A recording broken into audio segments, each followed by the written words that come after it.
So now we're going to review how to add and subtract rational expressions. And just like regular fractions, you can only add or subtract if you have a common denominator. So the first two examples here, these are pretty basic because we have that common denominator already. So what we can do is just go ahead and add the numerators together. And since they're not like terms, you just leave it as 3y plus x all over 5. And then the second one again is adding that numerator because we have the same denominator. However, for the second one, notice the denominator is the difference of two squares. So we can go ahead and factor that denominator.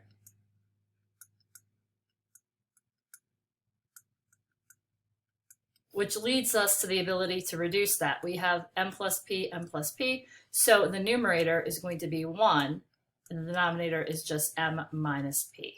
You don't have to put parentheses there, you can just leave it as 1 over m minus p. One other important thing you have to remember is when we're subtracting, and none of these did have subtraction, but if we're subtracting, you want to make sure you distribute that negative sign to all the terms of the numerator of that rational expression. So now, how do we find the least common multiple if there isn't a common denominator? Let's try part A here. These are just monomials, so what I like doing, and I underlined it already for us, is writing down that 12 and the 32.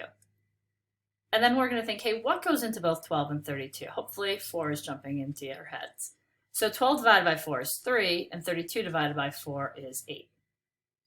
Now, anything go into 3 and 8? No. So what you do is to find the least common multiple of 12 and 32, you're going to go ahead and multiply these three values here. 4 times 3 times 8. So we get 12 times 8, which is 96. So my least common multiple for 12 and 32 is 96. Now, it's sort of like an oxymoron here. Least common multiple, we're looking for the highest exponent. So if you see b to the 4th and b, what's the highest exponent there? B to the 4th. And then c to the 5th and c squared, highest exponent would be c to the 5th. If one of your monomials had an extra variable in it, let's say there was an a here, the a would have to be with your least common multiple. All right, b is trinomial, so we do need to factor these first. So let's go ahead and factor. So this will be x minus 7, and then x plus 4. And then this is x plus 4 quantity squared. I'm going to write it down twice, though.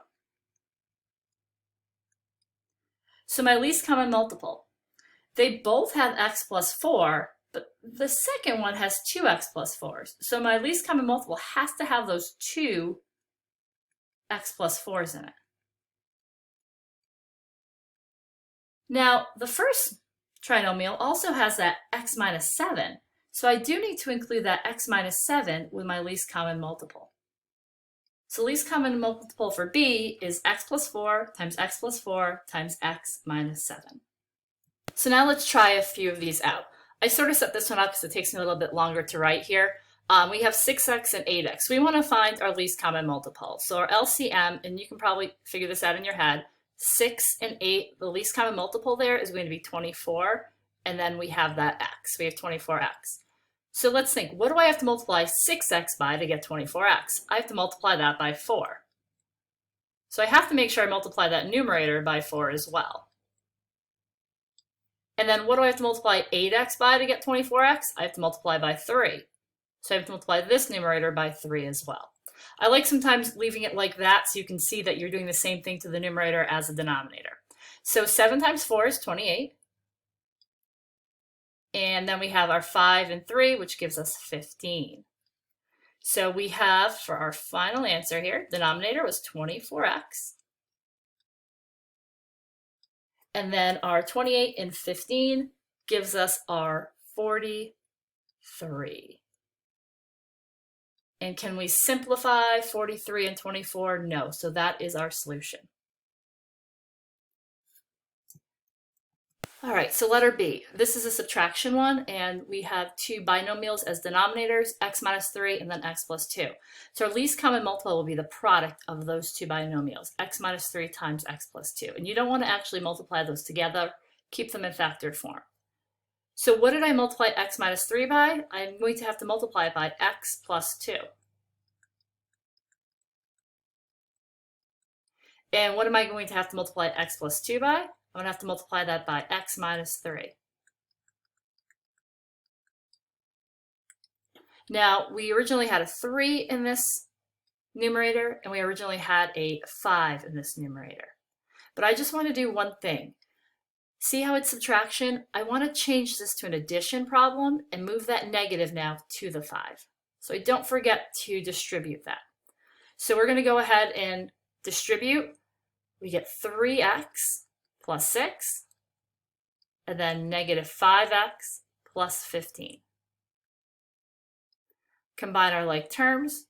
We'll have a negative 2x plus 21 all over x minus 3 times x plus 2. We can't factor a GCF out of the numerator, so that is our final answer for letter B.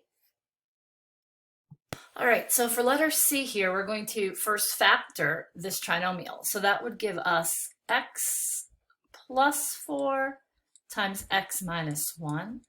And the second one would be x plus 3 and then x plus 4. Now you might say, wait a second, my first rational number, I can actually simplify it, but there's no sense in doing that because if you notice you have x plus 4 here, you need that x plus 4 in your denominator. So if you simplify it, you're just making more work for yourself. So what we need to do is look at what our LCM is going to be. And it's going to be x plus 4 because there's x plus 4 for both. We only need it once though. And then we have x minus 1 and then x plus 3.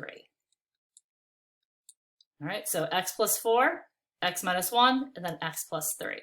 So go ahead and start making your fraction so that we're multiplying the first one by that x plus 3 and then the second one by that x minus 1. So I have mine ready to go, and I just want to show you, I'm going to change this negative or subtraction to addition and put a minus 1 here so that after I multiply my two binomials, I'll distribute that negative 1. So go ahead and multiply your numerators, being sure you distribute that negative to the product of your two binomials here. So now I have everything multiplied. I'm ready to combine my like terms. So I get a negative 1x squared, or just negative x squared is fine, and then plus 12x, and then plus 9.